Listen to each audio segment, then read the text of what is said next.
whether they're going to sell grandma's house that they inherited in California or their primary house in California and cash out of that equity and bring to Montana. How do they preserve as much of that equity as possible, or a business that they're trying to sell? What would you say the biggest secret to understanding what is happening with the amount of wealth accumulation, and people looking to preserve that wealth, and for the circles that you're running with and the clients that you're serving? What's the biggest thing that, if people are trying to capture like what's happening in Montana, what would you say that is?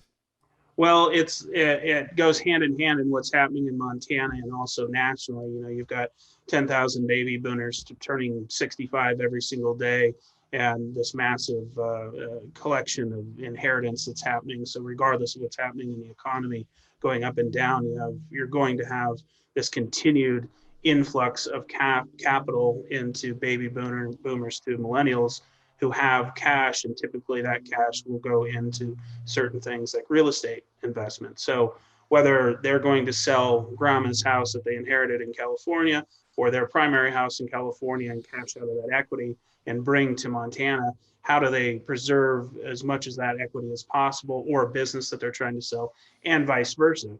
We have a lot of families that have been here multi-generational in Montana that are looking to sell, and they're sitting on a basis that's massive, and a farm that their great grandfather bought for a donkey and a bottle of whiskey is now worth $20 million.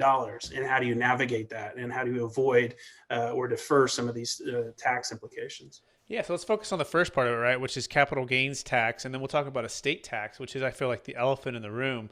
Yeah. So what are they looking at here, Chad, when it comes to, state, federal, approximately how much tax are these baby boomers, if they're going to be selling some of these houses in California or other assets in different states? What's kind of the amount that you think they might have to face in tax? Well, depending on which state, but and what type of asset we're talking about, whether it's straight a primary residence or a business, and there's partners. So you can and depending again which state, anywhere between 30 up to high 40s. Yep. You nailed it, right? And the depreciation recapturing can push it to 50 as well.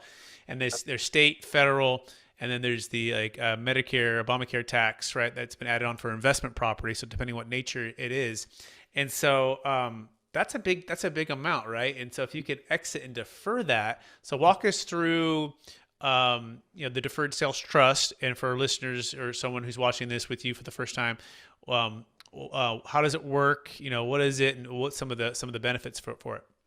Well, in the deferred sales trust, we look at it. Typically, what happens is the client will come to me and hizzy and say, we're thinking of selling this house, where we've been in this house for 5 years, and we bought it for $1 million, and now it's worth five, and we can't walk away from that type of offer. But we there's no other property around here because there's no supply, and so then we can't 1031 it. So, oh my gosh, what do we do? Do we put it in rental properties? And there's this limiting time frame that you have on the 1031, and that just seems to be the go-to for everybody that has that type of money. And typically, whether that's from their own experience, or from their financial advisors or CPAs that are saying, well, let's look at the 1031. They never look at the deferred sales trust because typically they don't know about it or aren't educated on it. So on a very high level, if we have a $4 million house, the person, instead of having to meet these time restrictions on the 1031, we can put them into a deferred sales trust, which is a third party, which will the asset will be put into the third party trust, which simultaneously will be sold to the buyers. And then an installment contract is really what's going on here. And when you break all this down, this is essentially just a seller's carryback contract, which these types of principles have been around for 30 plus years. And I think the IRC 453 tax code that deals with this has been around for 90 years or something like that as well. You nailed it.